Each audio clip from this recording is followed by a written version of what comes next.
Hello guys, स्वागत है आप लोगों का ट्रेड टेक्नो चैनल में। तो यहाँ पर पोर्टफोलियो की यदि बात करें तो थोड़ा सा हम लोग देखने वाले हैं कौन से स्टॉक बेहतर चल रहे हैं। मैंने आज कुछ पोजीशन को ऐड ऑन किया है, तो कौन से स्टॉक को मैंने यहाँ पर खरीदा है।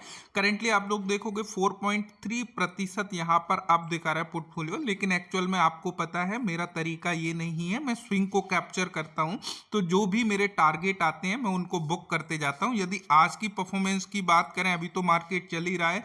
आईईएक्स लगभग 5.42% अप है, अडानी पोर्ट 1.5 एंड बजाज हिंद की बात करें ये भी 1.26% अप है। बंधन बैंक जहां पे मेरी काफी ज्यादा होल्डिंग है वो भी लगभग 1% अप यहाँ पे नजर आ रहा है। अब थोड़ा सा अभी हम लोग यदि सीएजीआर को देखें तो दूसरा पोर्टफोलियो भी मैं दिखाऊंगा जहां पे एड ऑन किया हुआ है। यहाँ पे आप लोग देखोगे मैंने कल की वीडियो में पूरी एक्सेल सीट को एक्सप्लेन किया था आप लोगों को। यदि उस वीडियो को आप लोगों ने नहीं देखा है तो मेरी रिक्वेस्ट है उस वीडियो को जाके देखो, बिकॉज जब आप लोग समझ पाओगे। यहाँ पे आप लोगों को ओपन पोजीशन और क्लोज पोजीशन शो हो रहा होगा। ओपन पोजीशन में वो सारी पोजीशन है जो अभी करेंटली चल रही हैं, यहाँ पर उनके टारगेट रिमेनिंग है। यानी कि यदि देखोगे जो टोटल पोटेंशियल है और रिमेनिंग गेन बचा हुआ है, जैसे ही मेरा रिमेनिंग गेन जीरो हो जाता है वहां से मैं अपनी पोजीशन को एग्जिट कर लेता हूं, यानी कि वो मेरा टारगेट अचीव हो जाता है और वो सारे स्टॉक मेरे क्लोज पोजीशन में आ जाते हैं जहां पे मैंने प्रॉफिट बुक कर लिया है। इसीलिए वहां पर मेरा जो पोर्टफोलियो है वो हाईएस्ट ग्रोथ नहीं दिखाएगा। लेकिन अभी एज ऑन डेट आप लोग सीएजीआर देखोगे तो सीएजीआर निकल के आ रहा है मेरा 68% का, क्योंकि आज भी पोर्टफोलियो पे कल 64% था। तो ये जैसे जैसे टाइम स्पेंड होगा, क्योंकि ये बहुत ज़्यादा समय का नहीं है, जुलाई से मैंने ये पोर्टफोलियो को एक्यूमुलेट किया है और सारी कैलकुलेशन जो भी है जर्नल आप लोगों के सामने। अब दूसरे पोर्टफोलियो को मैं थोड़ा सा यदि आप लोगों को दिखाऊं तो मैं वो आप लोगों को दिखा देता हूं, जो दूसरा पोर्टफोलियो है, जिससे कि आप लोगों को वो चीज़ें भी क्लियर रहें कि मैंने आज क्या एड ऑन किया है, किस बेस पर एड ऑन किया है। अब देखो यहाँ पे ये दूसरा पोर्टफोलियो है, इसमें भी 1,07,000 के आसपास का इन्वेस्ट है एंड 14.47% अप है। यहाँ पर बेसिकली बहुत ज़्यादा होल्डिंग नहीं है और यदि देखोगे आज 1.44% बजाज हिंद, बंधन बैंक, जियो फाइनेंस, यहाँ पर ये काफ़ी टेस्टिंग के लिए स्टॉक पड़े हुए हैं, 10 स्टॉक। लेकिन यदि एज यूजुअल देखा जाए तो बंधन बैंक में यहाँ पर 10,000 की होल्डिंग है और उसके अलावा जो मेन होल्डिंग है यहाँ पे जो आप लोग देख पा रहे हो वो टारगेट किया है इंडिया बुल हाउसिंग फाइनेंस को। इंडिया बुल हाउसिंग फाइनेंस दोनों पोर्टफोलियो जो कि 8 लाख प्लस के पोर्टफोलियो हैं वहां पर कंट्रीब्यूट कर रहा है 13% जो एलोकेशन है वो इंडिया बुल हाउसिंग फाइनेंस में है।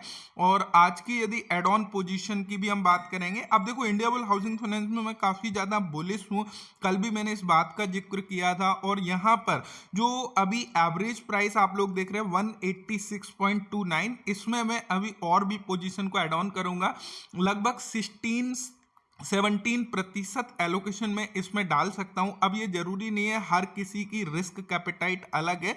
मैं रिकमेंड करता हूं कि ऑलवेज 5% वन स्टॉक में आप लोगों को रखना है। लेकिन जब मैं बहुत ज़्यादा स्टडी करता हूं और बहुत ज़्यादा कन्विक्शन जब आती है उस सिचुएशन में थोड़ा सा होल्डिंग किसी पर्टिकुलर स्टॉक में अपनी रिस्क के अकॉर्डिंग बढ़ा सकते हैं, यदि बहुत ज़्यादा आपको उसके ऊपर कॉन्फिडेंस है। और फिर भी उतना नहीं, क्योंकि यदि आप देखोगे तो मेरे यहाँ पे मैं एक्सेल सीट में एलोकेशन यदि आप लोगों को दिखाऊं तो वहां पर आप ये चीज को समझ पाओगे।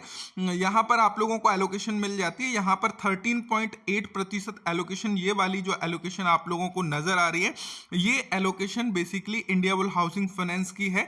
लेकिन उसके अलावा आप देखोगे 10.3% एलोकेशन, 10.7% एलोकेशन। तो इस प्रकार में तीन स्टॉक को लगभग, यदि आप लोग इन तीन स्टॉक को देखोगे यहीं पर मेरी जो एलोकेशन है वह लगभग 35% के आसपास हो जाती है।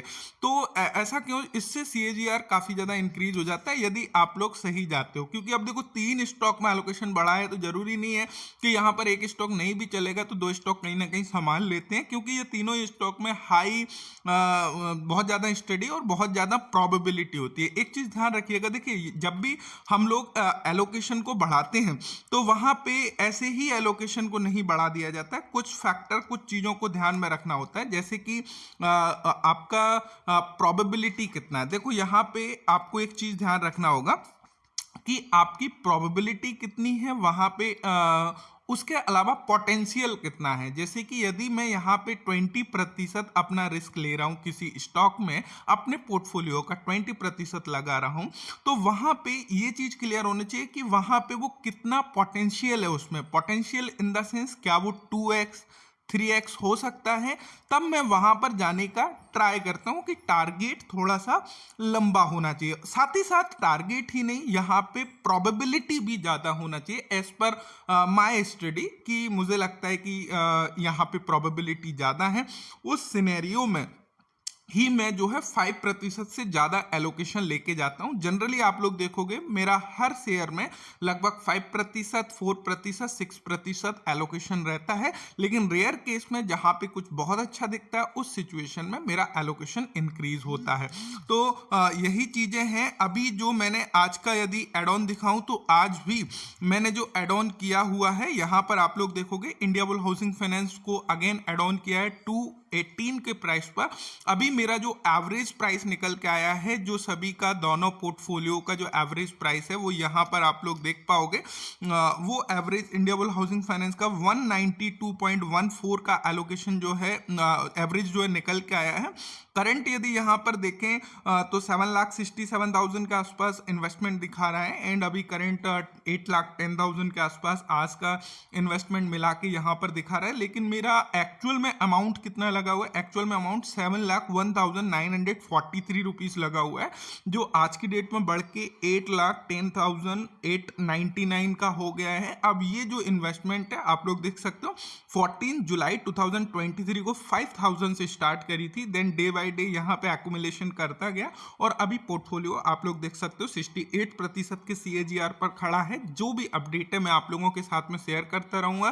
कल की वीडियो को जरूर देखिएगा, बहुत ज़्यादा इंपॉर्टेंट है, वहाँ से काफ़ी ज़्यादा लर्निंग आप लोगों को मिलेगी।